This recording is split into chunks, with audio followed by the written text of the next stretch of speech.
Hey loves, this week we're going to be making a coffee table book. When we go to look for product photography on Pinterest or different areas to get some ideas, we always see coffee table books that are really aesthetic, like the AD book, something with linen that's covering it. It's either skincare, candles, room sprays. All of them will always have a beautiful stack of neutral tone books, and they give that photo an elevated aesthetic vibe. So we love that look, but we wanted to make it our own, especially since our brand is Love & Co. and it's all about intentional beauty. So we decided, why not make our own coffee table books that have our logo featured for our product photos. To keep it affordable, we went to a thrift store to find some large hardcover books. I also dropped off a few things that I was donating, so I'm trying to declutter a little bit.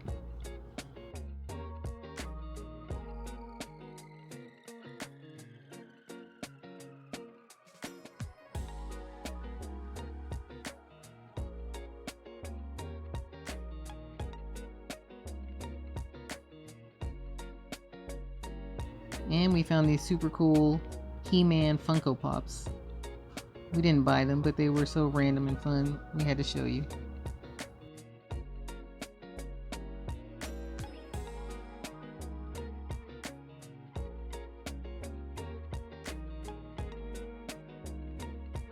Next stop was Hobby Lobby.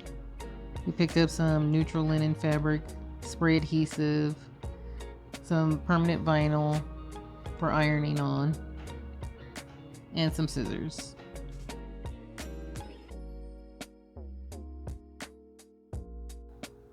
So I got two books. One was a picture book from Norman Rockwell, and the other one was a cookbook. I wanted two different sizes so that I could stack them in kind of staggering shapes. And Bella got the largest book that we found at the thrift store, and it's aerial shots of Italy. We used the blow dryer to get the stickers off so we can make sure they have a smooth surface. I was struggling to get them scissors out of that package. One thing we talked about in our last video was kind of losing steam or motivation in filming our videos, and nothing's changed. So some of the things that I've been trying to do is come up with some new projects and DIYs. I think I'm going to be starting a series that I'll be talking to you all about in the next video, and I'm going to call that series Get It Together, Girl.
So here we're spraying on the spray glue, making sure that it gets within the seam and the spine of the book, because again, that is the part that you're going to see the most when we go to photograph on it.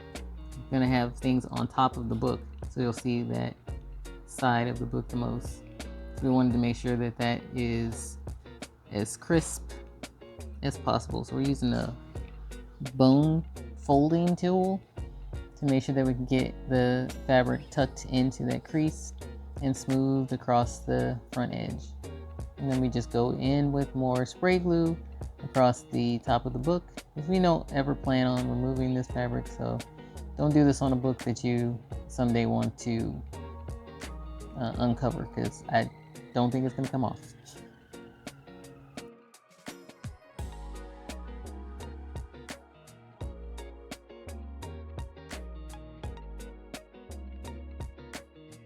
I'm showing the Glowforge iron-on stuff that I got from Joann's before it closed for discount. We'll be trying that to cut that on the Glowforge so that we can add on the words that we're going to use. So this book is actually just going to be an actual coffee table book that she's just going to put the same words back on, so it'll still say Italy on. The other books that we have, I'm going to do some variation of our logo. You can just see me here just smoothing that linen fabric down across the book to make sure we have a nice seamless finish.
Here we cut the corners to kind of tuck that in and smooth that down so that it gives a not so bulky edge on the corners, so when you close the book you don't see the fabric so thick there.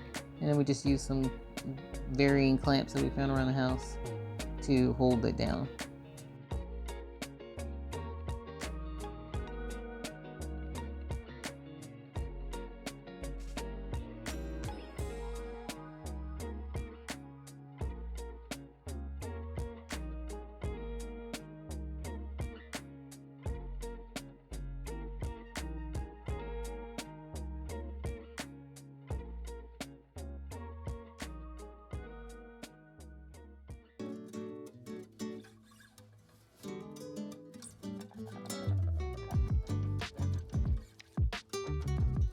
We cut down the corner or the spine part and then just tuck in the little leftover fabric down in between the pages of the book.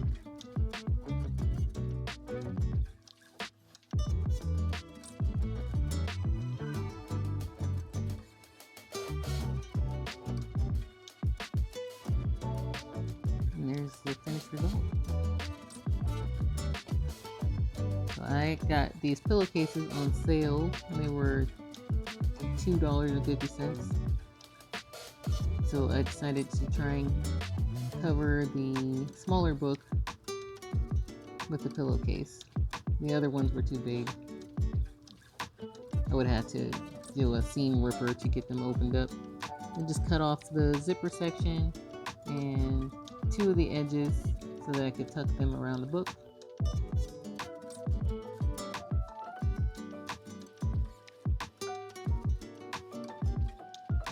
Cut it from the, I turned it inside out to cut the two sides so I can get a cleaner, hopefully cleaner look. On this one, I didn't really care for the pillowcase because one of the seams did have to stay because the size, the book was still kind of big, but it still worked out in the end. Like I said, you're only going to see a certain part of this book, and we just needed to make sure that that top section and the spine look good in these pictures, because I'm not going to be using these books for anything more than using them for product photography or just sitting on a coffee table. They won't necessarily be read.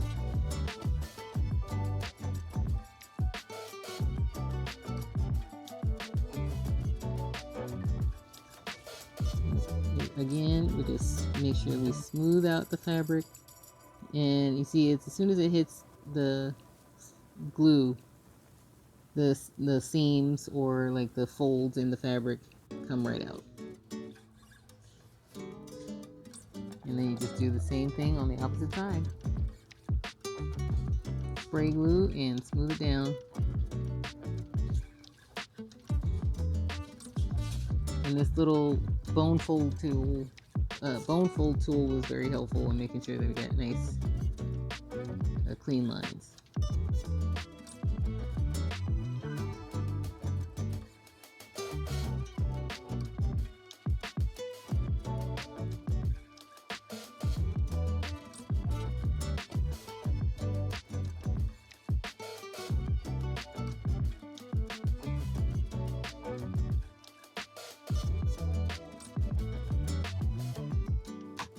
So we styled these with our products for photo shoots, and it instantly elevates the whole vibe. Honestly, we'll probably use these in our pop-ups too, because they double as branding and decor. So that's our DIY take on these luxe coffee table books that we thrifted, customized, and are perfect for our brand photos. Don't forget to like, comment, and subscribe for more creative DIYs, behind the scenes, business content, and everything Love & Co. We've got so much more coming. Bye, loves.